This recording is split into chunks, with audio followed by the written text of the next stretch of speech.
I'm walking behind you on your wedding day, and I'll hear you promise to love and obey, though you may forget.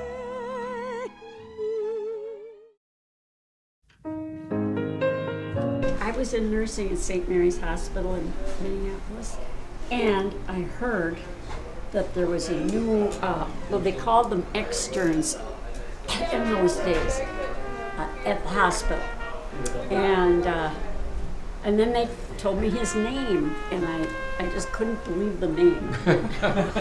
I was having lunch, and the nursing students would come in and have lunch somewhat the same time, and I was having lunch, and I looked up, and here's Mom walking in this gorgeous, dark-haired Irish girl. I thought, oh my God. Well, I started inquiring around, and I happened to bump into her friend, Mary Jean Kelly.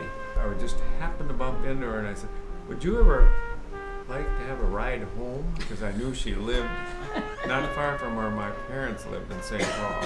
I asked her if she would mind wanting to go out for coffee. So we went to the Stadium Cafe, wasn't it, or something like that? Yes, it was. And that was about it, coffee. We did that quite a bit. Yeah. Yeah, right next to the hospital. It was, we went out and on a park bench. In the park. Did I get down on my knees? No, I probably, no, we were sitting on the bench. We were sitting on the bench. And I asked And I her. do remember you said, this may not be important to you, but it's the most Right. important thing I've ever done.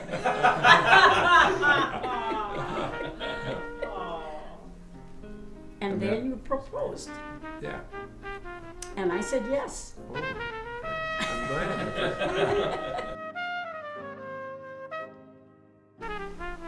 Mary and her mom planned it all. See what? And we had the bridal dinner was at the. What was that? Was in Commanding Commodore Hotel. No, well, Yes, it was. excuse me, but my Oh. memory, we met at 9, no, it was 8, we were on time, we were late. Yes, I remember it well. I remember the wedding breakfast was at the Commodore Oh, yeah. Hotel. Which is where? Commodore Hotel. St. Paul. At St. Paul. Yeah. And Is then, that still standing? No, Is that a, no? There's now it's an old folks home. I don't think so, I don't know. But anyway, Mary Jean was my maid of honor. Got married, and we had about a honeymoon date at the Curtis Motel for one The night. Curtis Hotel. Hotel for one night, and then we were going to leave back for California, where we were going to live for the next 6 months anyway, while I'm finishing the internship.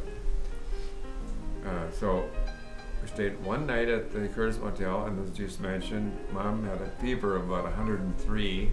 She had the flu or something like that, and still we left the next day, and we were seated on the plane, but a plane apart, and the flight attendant came by and she said, "You two have just been married and you're sitting." So she arranged seats together, didn't she? I think. Well, they had, I don't know, they had a lounge area that was a few steps down.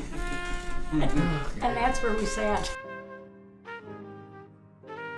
Mike was born on October 8th, 1954. And I was back in St. Paul. And you were in Japan. No, I left just. Oh, yeah, that's right. Yeah, right, you were in Japan. Yeah, I was in Japan. And then at that point, you were on some kind of, I don't know if it was a maneuvers or what it was, but it was on Mount Fuji. Mount Fuji. We were So we sent a telegram, and then they had to send a dispatcher kind of up the mountain somehow or other, just to, let them know that Mike had been born. I was living with his parents on Beechwood Avenue in Highland Park. And, okay, so that was October. And then after the first of the year, we kept writing back and forth. And he wrote a letter kind of saying that it looked like he might be sent. He couldn't be specific, but what he meant was Hawaii, but he couldn't say Hawaii. And then I was not authorized to have my way paid to go there. So Well, I was sent to Hawaii, which sounds fine, but what the regiment that I was in, our battalion, I guess it was 1,000 men, were sent back to Hawaii to train how to land troop landings from helicopters. That had never been done before, where they bring the helicopters in, the guys jump out of it, not jumping out of the helicopter in the air, but jumping out on landing.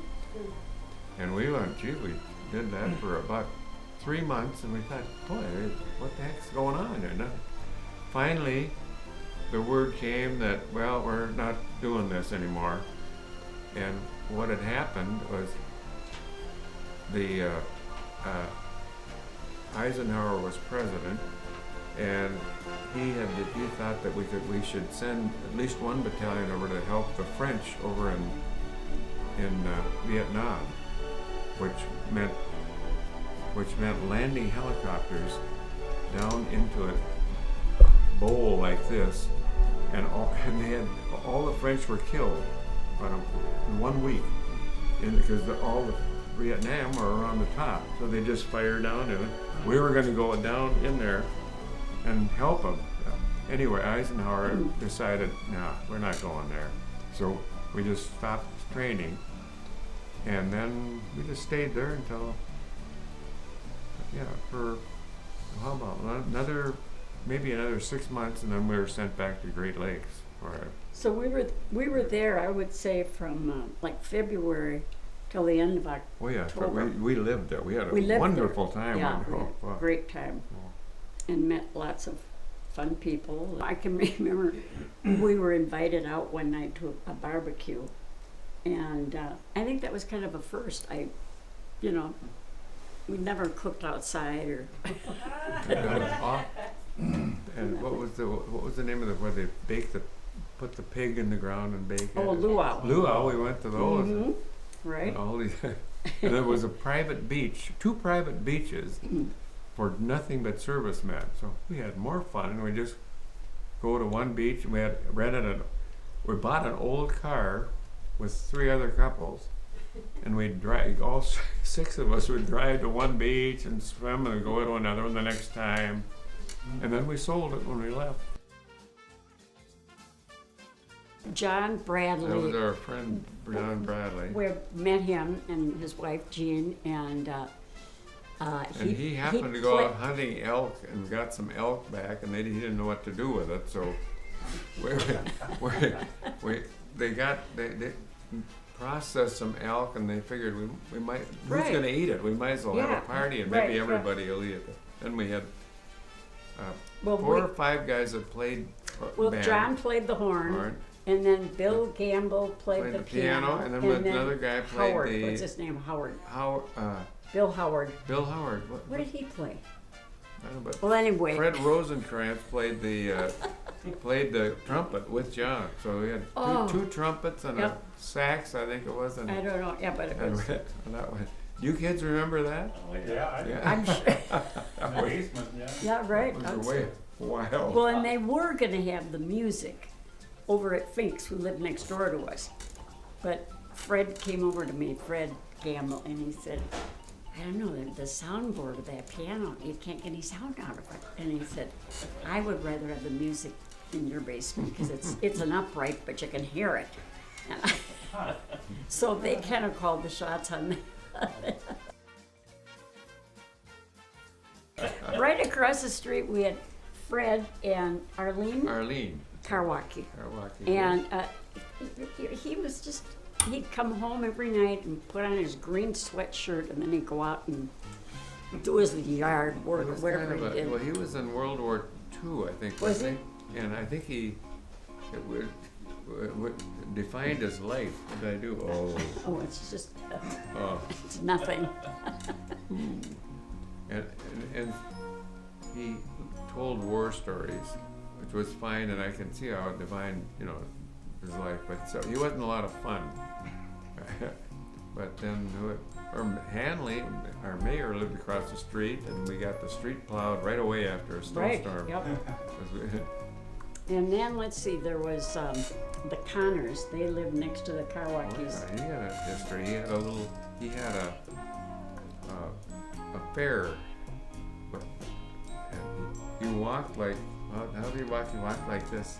I wouldn't think he'd have an affair, but anyway, he did have an affair, and he decided he better cut the affair off. So he did, and one night, we I don't think we saw it, but we heard it. No, but some of the neighbors saw it. The His girlfriend came spurned driving up girlfriend to had on his lawn. crashed into their front window and then backed up and crashed right into their house. Wow. And so that was exciting. That was exciting. Across the street from them. No, it'd be across from us, Yes. but down. No, it was right across from Fink's house. Across from Kind of. Fink's house. Yeah, kind of, yeah. Yeah. Okay, who's on the other side of Fink's? Well, Meredith Plattis. Mm-hmm. And poor Meredith, That's an interesting thing. Well, that is an interesting Her yeah. daughter had just severe rheumatoid arthritis, and that was before they Yeah, had any treatment for it. None. right. So she was just about 20 years old and really incapacitated. Meredith was a sketch. She was very nocturnal. You never saw her in the daytime. But at night, she'd be not out, but Remember up. one time I was collecting for the Republican Party, and for some reason, why not? Anyway, I knocked on the door at Meredith and said, "Oh, come on in." And I told her what I was there for, and she said, "Well, I've got to go in my bedroom. Come on in here." I went in there and I thought, "Oh my God," I felt kind of uneasy. And I said, "Well, I'll move on to the next house." And I don't think I ever got any money or anything, but You got out of there alive. yeah, I got out of there alive. Oh. So who are your friends in the neighborhood? Well, Billy and Jim, Bob and Peggy Fink, and the Tickles, and yeah. Joni and Tom Carr. Yeah, Who else? that was the time. And Sheila and Tom Doran. Yeah, Mr. and Mrs. Finney.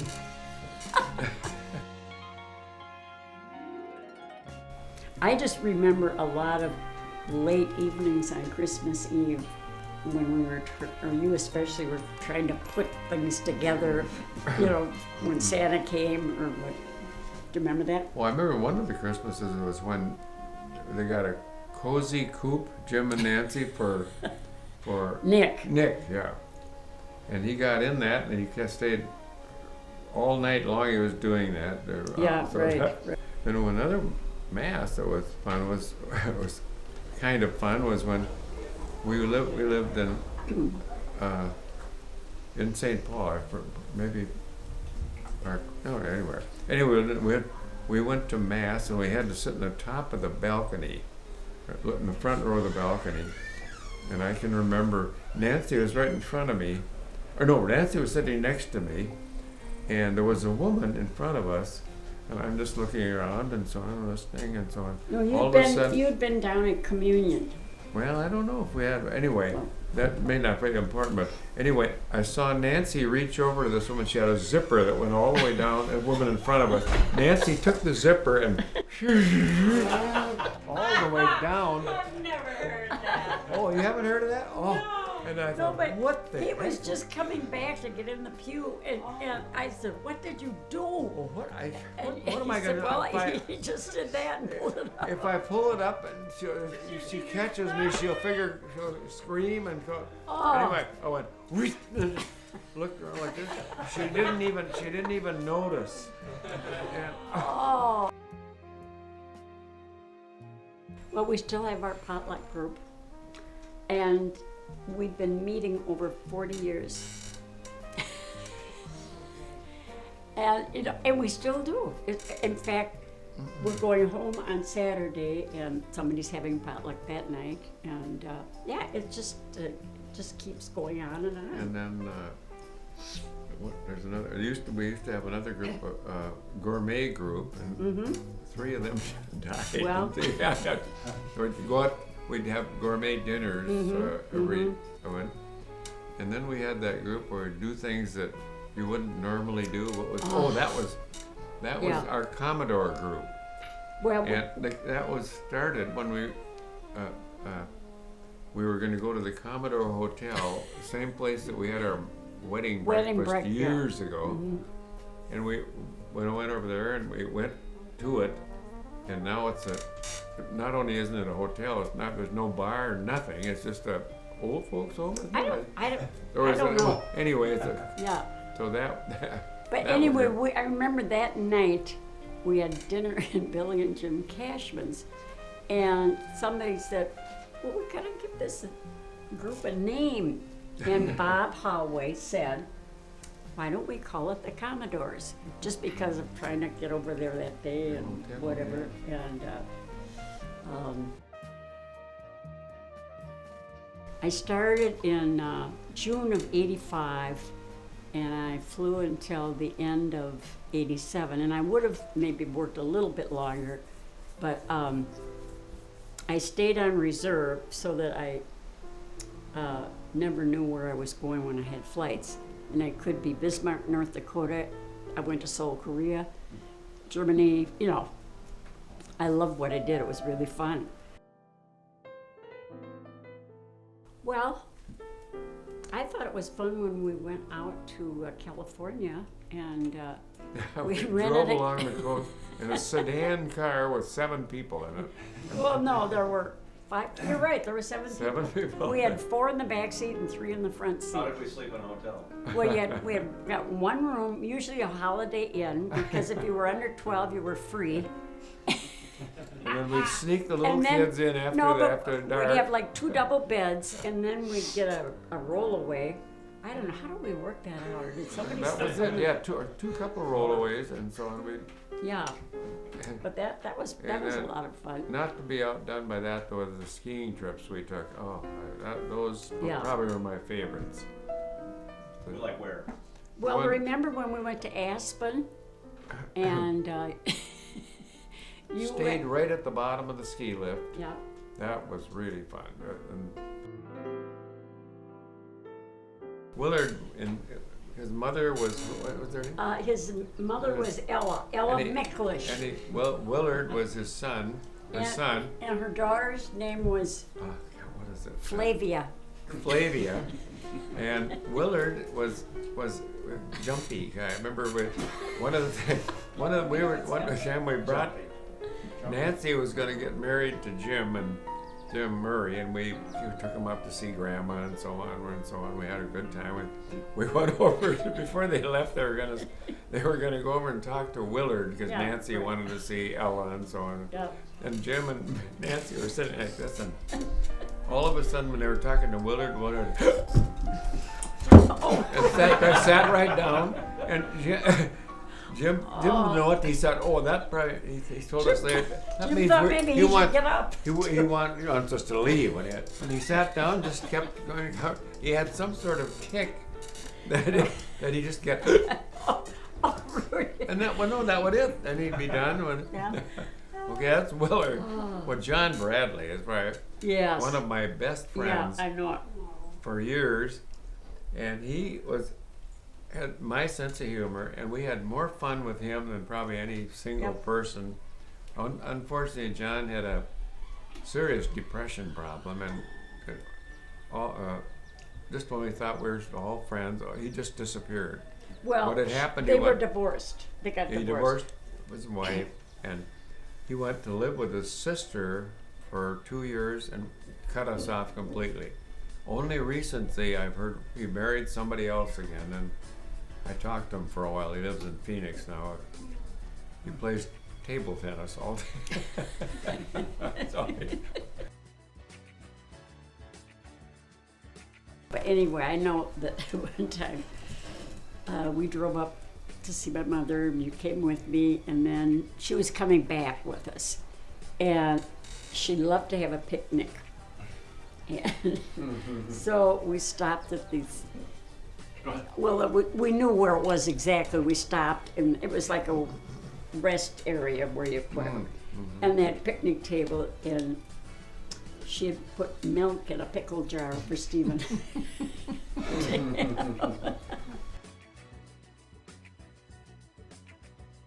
Oh, well, he'd go outside. Dad had let him out, and then I'd hear this. And his head would go by, oh.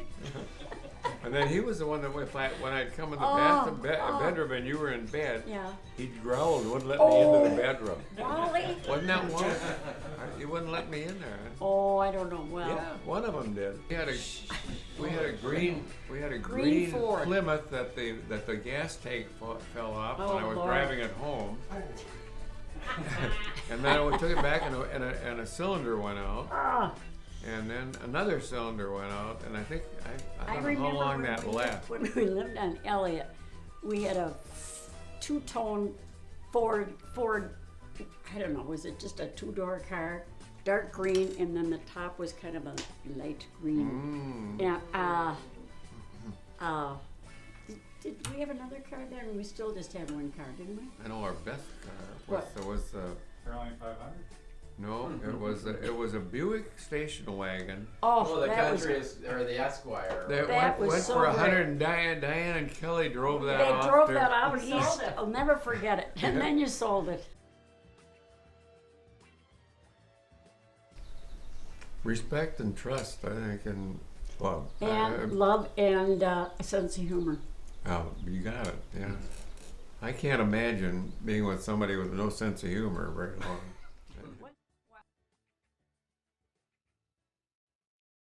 Hi, Grandma and Grandpa. Happy anniversary. You're an inspiration to all of us, the way you care for each other and love each other and keep each other so happy. I wish I could be there to celebrate with you right now.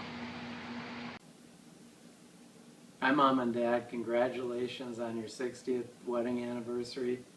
Who'd have thought 60 years ago that this day would come? And what a great example you've set for me and Cindy and the other brothers and sisters and their spouses. And who knows, maybe 37 years from now, our grandkids will be taping me and Cindy in the same situation.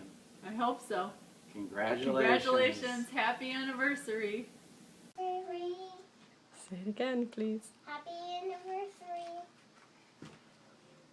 anniversary. Can you say congratulations? Yes, congratulations. Say we love you, We love you. I love the Grandma Mary. and Grandpa Rudy. That's right. Happy 50th anniversary. Right, B? 50 anniversary. Let me see. Hi, Grandma and Grandpa. I just wanted to say I love you and happy 60th wedding anniversary. Happy anniversary, Grandma and Grandpa. Hi, Grandma and Grandpa. Happy 50th anniversary. We love you guys so much. Hi, Mary and Rudy. Hey, Mom and Dad. We're so grateful for the model of your loving and joy-filled marriage. Cheers. To you, Mom and Dad. Happy 60th. Happy 60th. Hey, Mom and Dad, here I am, as you can tell, at Interlochen Park. Boy, I think you guys lived in this neighborhood at least 20 years, if that makes sense, and we spent a lot of great time down here. We had the sleigh ride where we ended up down here with the campfires and the Salvation Army band. In the summer, we would have that day camp down here. He'd send us down here, and I skated down here all the time So anyhow, congratulations on such an incredible milestone, 60 years, I can't imagine. Thanks for being such amazing role models for Teresa and I. And happy anniversary, and I love you both very much. Hi Mary, hi Rudy. A 60th anniversary is so momentous, and I couldn't think of exactly the right thing to say. But I could think of the right thing to sing, because this song has always reminded me of you. Can you see this? Showboat, yay. So I thought I'd sing along with Miss Barbara Cook. Do I love you? Why do you love me? Why should there be two happy as we?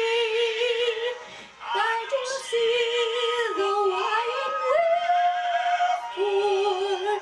There should be the one you care for. You're a lucky boy. I am lucky too. Our reigns of joy seem to come true. Because you love me. Maybe that's why I love you. Happy anniversary. Shush. Hey Grandpa and Grandma, happy 60 years together. Hey Grandma and Grandpa, it's just so amazing that you've been together for so long, and I wish you luck on the rest of your marriage. Hey Grandma, hey Grandpa, happy 60th. I was trying to think of something clever to say, but it's so amazing that you've been together for 3 times as long as I've been alive, so congrats on that, and here's to the next 40 years of marriage or so. Grandpa.